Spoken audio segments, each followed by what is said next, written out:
Good evening to all viewers, Colonel Velan, and other participants on this, particular podcast.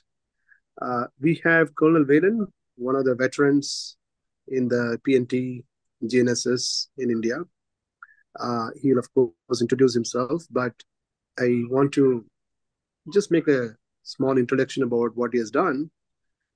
As a quick summary, is that he was a researcher at IIT Kharagpur on applications in mining, how position navigation and timing could be applied towards challenges in mining where signals are difficult to get through.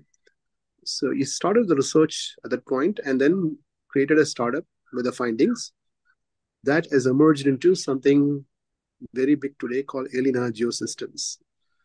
Now, that's kind of quick summary. We both are colleagues at the TIH at IIT Tirupati, where we are bringing up, the whole ecosystem relating to this GNSS and PNT, and creating value, looking at various challenges, how we could address those challenges, convert them into projects, and address them so that it is going to be beneficial for the country. So that's an introduction. Now I request Colonel Velan to also introduce himself, because I only make a brief summary. It's not fair. Over to you, Colonel Velan, to make an introduction about yourself. Thank you, Varad. Thank you, viewers, for sparing your time to watch us.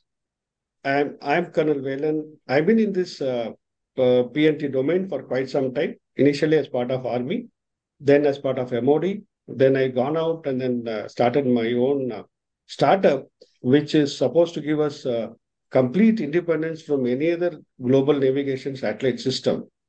And today, through my company, I could achieve the same. We have all kind of hardware and software that is required for anyone to adapt any type of system.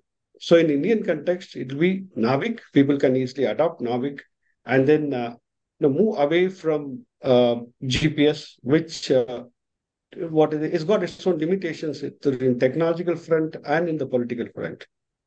So I think I'll keep my introduction simple, Varad. Please, let's move on to the topic. Thank you. So, see, many viewers, or some of them are young and getting to know what is GNSS, what is PNT. Can you unravel and demystify what is PNT? Because many of them are not able to understand the difference. What is PNT? Position, navigation, and timing. See, position, navigation, and timing, it's a set of technologies that we require for us to monitor our what is the way of working, etc. Of all such technologies that help us to monitor positioning, timing, and both of them can put together becomes navigation. Satellite-based navigation technology is the most cost-effective, most efficient. It is continuous without any break. See, in this, we use a set of satellites. We are all used to the word GPS. It actually means there are a set of satellites that gives a signal. Using that signal, our receiver calculates its position in real time. While doing this activity, we get accurate positioning, that is, on which part of Earth we are there. At the same time, these satellites also got an atomic clock, so they send a time reference to us. Using that, we can synchronize all our activities together. The navigation is nothing but at what time you are in which place. It's a d by dt of the position, dp, which is there. And so that is how we have position, navigation, timing. And satellite-based navigation system, this can help us.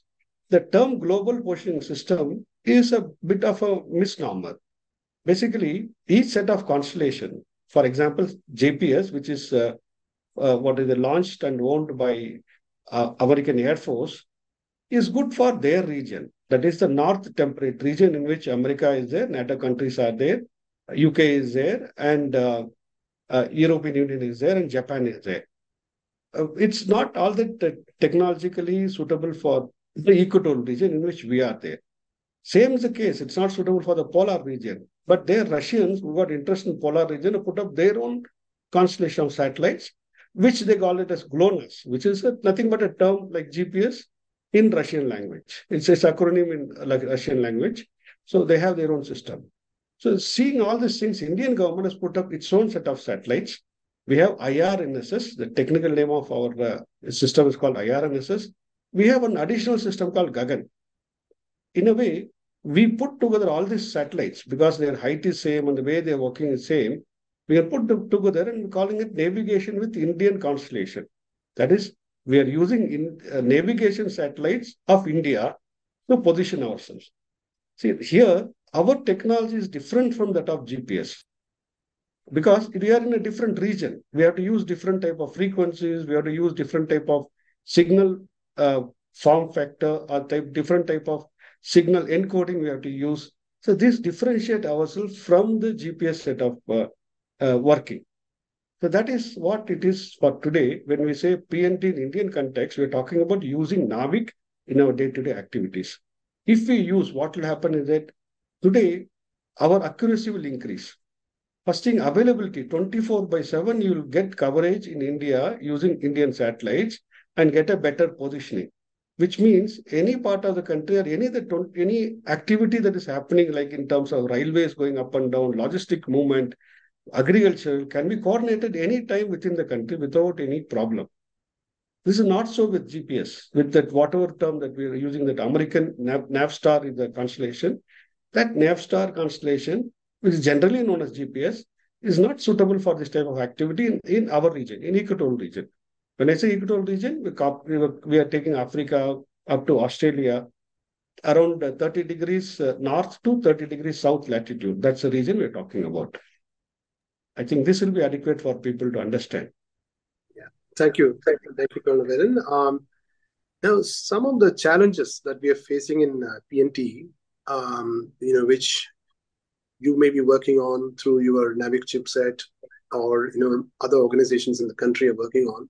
Can you list some of the challenges that you're working on and how it's going to benefit the civilian population? Of course, defense we are not getting into because of it being sensitive.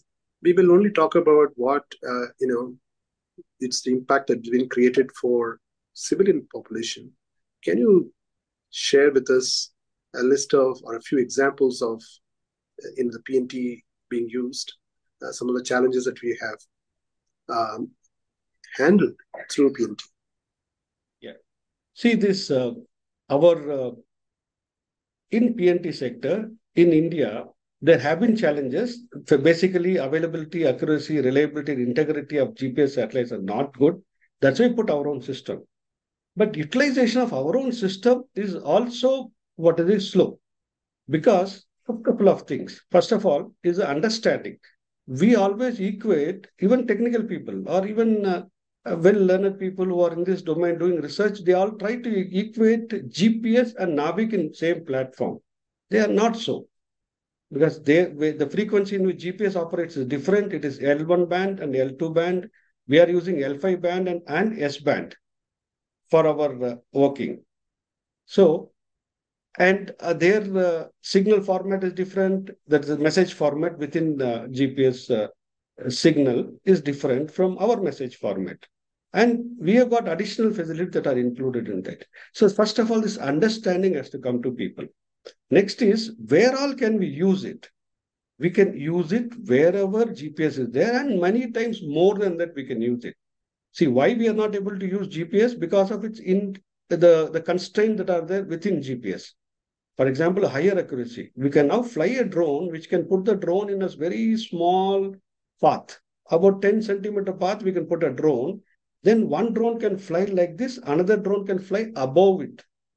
Like a country like India, we have very narrow roads. When you call a taxi to your home, even though he is using a navigation system which is based on GPS and based on maps made by Google, you have to call him up 10 times, or he calls you up a couple of times to coordinate your movement. Whereas if we use our own NAVIC, and a mapping system which is made on Navic, which is what people are trying to do now. National Geospatial project is on to meet that. Then you don't have to call up. Automatically they will come. So this is a necessity for your autonomous navigation. For autonomous navigation, if you want a vehicle to move from place A to place B, it has to move to that place B at sub-metric accuracy. So that's what we can do. This challenge of moving it accurately is possible only with Navic. People have to understand it and get along with that. Then Government of India is pushing your 5G, and now we're going into 6G in a big way. 5G needs higher positioning requirements, up to 30 centimeter accuracy required. In our region, this 30 centimeter accuracy can be given only by Navic. So this is a challenge. And when we put Navic, what people are seeing is that they perceive that we need a different processor, we need a different antenna, and the form factor will change and all they're trying to do.